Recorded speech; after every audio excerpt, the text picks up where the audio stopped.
उसकी आत्मा कांपती भी है कि नहीं ये गलत नहीं करना, लेकिन मन इतना हावी होता है, अरे क्या फर्क पड़ता है, सारी दुनिया कर रही तू भी कर डाल, बस इतना कहना ही काफी है। और आत्मा की आवाज दबके रह जाती है। वो पीर फकीर की आवाज को इंसान इग्नोर कर देता है। तो आपके अंदर जो आवाज चलती है, आपके अंदर जो सतगुरु मौला की चेतावनी चलती है, हमेशा उसे ध्यान से सुनिए, उसके अनुसार चलिए, तो फिर कोई कमी नहीं रहती। तो इंसान को ये जरूरी हो जाता है कि वो मालिक का नाम जपे, मालिक की भक्ति इबादत करे और मालिक से मालिक की औलाद का भला मांगे। तभी खुशियां मिलती हैं, तभी दया में रहमत के लायक बनता है। इंसान जब मनमते चलता है, जब मन के कहे अनुसार हर कर्म करने लगता है, तो मालिक से दूर होता है। मन बड़े बड़े सब्ज बाग दिखाता है, ठगी मार, बेईमानी कर, काम वासना, क्रोध, लोभ, मोह, अहंकार, ये मन की ही देन है। फिर माया तो कहना ही क्या।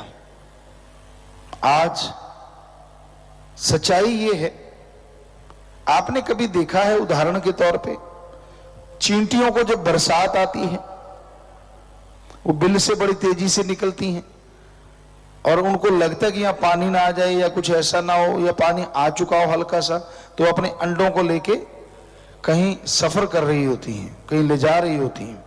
या आपने कभी देखा हो, राजस्थान में आम दिखने में आता कि पंख निकल आते हैं चींटियों के, और वो बड़ी तेजी से, बड़े प्रेशर से धरती से बाहर निकलती हैं।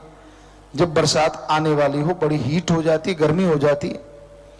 कई बार बच्चे हम लोग वहां देखते, कोई कागज हल्का सा रख देते, वो कागज को उड़ा के ऊपर ले जाती, इतने प्रेशर से वो निकलती है, बहुत प्रेशर, मिट्टी उड़ती है।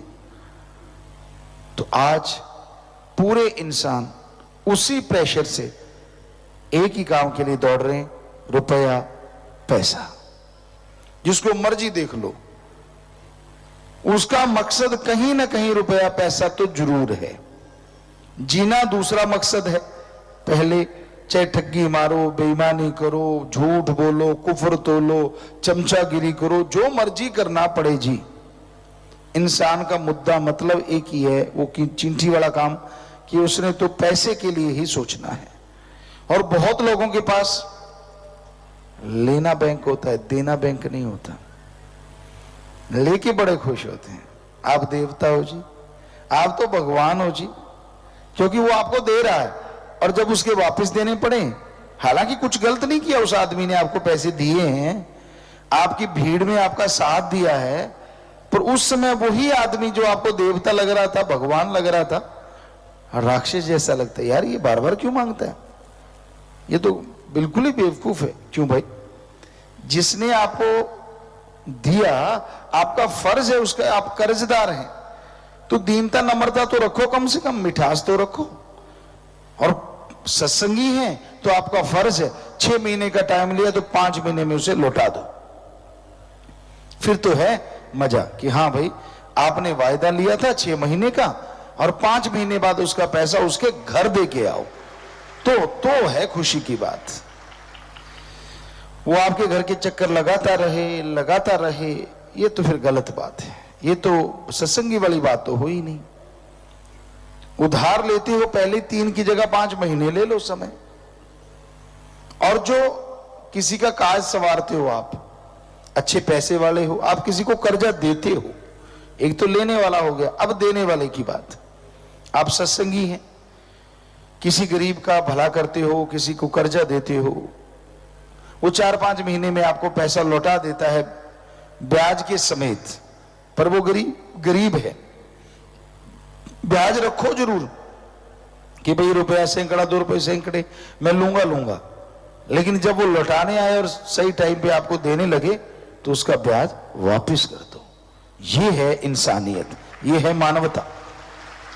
और यकीन मानो, मालिक आपको ऐसा ब्याज देगा जिसकी आपने कल्पना नहीं की होगी, ऐसी खुशियां, ऐसे नजारे बख्शेगा। तो ये तो है सत्संगियों का कर्तव्य, इंसानियत का कर्तव्य है। पर 5 रुपए सैकड़ा, 7 रुपए सैकड़ा जो ठोक देते हैं, तो उससे बड़ा पाप गुनाह की कमाई कोई और हो ही नहीं सकती। इसे कहते हैं पाप, इसे कहते हैं गुनाह। तो ऐसे कर्म मत करो। भीड़ में किसी का साथ देना ये इंसानियत है। भीड़ में किसी का नाजायज फायदा उठाना, कि किसी की कोई विपदा आ गई, भीड़ आ गई, तो उसका नाजायज फायदा उठाना, इसी को कहते हैं मानव गिद्ध। आप मानव नहीं हैं, आप गिद्ध हैं जो मुर्दार पशुओं का मांस नोचती है। तो आप भी तो ऐसे ही कर रहे हैं, किसी को मजबूरी में देख के उसका फायदा उठा रहे हैं। ऐसा ना किया करो।